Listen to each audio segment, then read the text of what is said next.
Sara Duterte, nakabalik na dito sa Pilipinas po. Nakauwi na po ang ating Vice President matapos po ang halos isang buwang pananatili dyan po sa The Hague, Netherlands.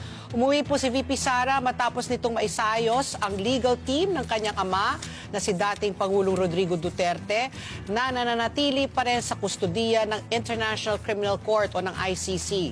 Sa impormasyon mula po sa Office of the Vice President, dumating po ang Vice President sa Ninoy Aquino International Airport kahapon, Sunday, April 6, bandang alas 9:56 ng gabi, sakay po ng Emirates Airlines flight number EK334.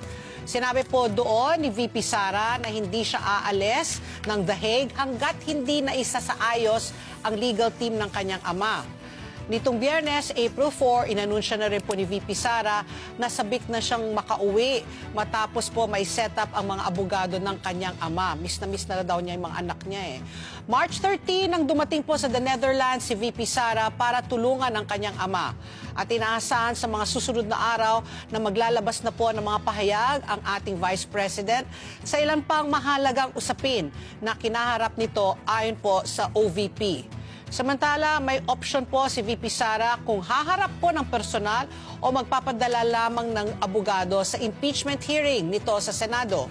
Ayon po kay Senate President Chis Escudero, natatayong presiding judge sa impeachment hearing, maaring sagutin po ni VP Sara ang mga paratang sa kanya sa arraignment ng personal o sa pamamagitan ng abogado.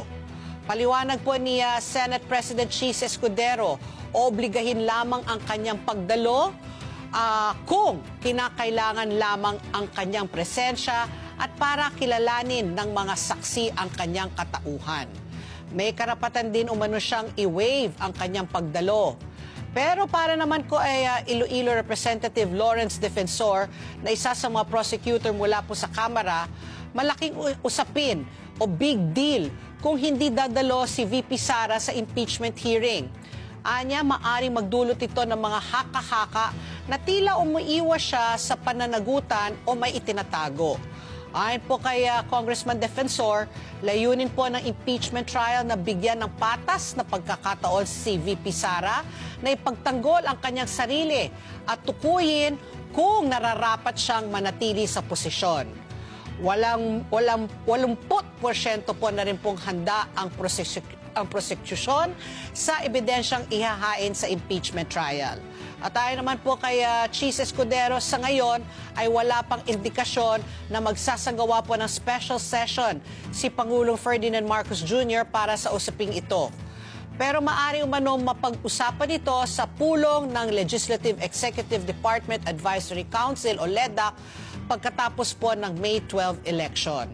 Sisimulan na po ng Senado ang impeachment trial sa June 30 matapos manumpa ng 12 bagong senador. Para mahatulan si VP Sara, kinakailangan po ng Senado ang 2/3 na boto mula sa mga miyembro nito.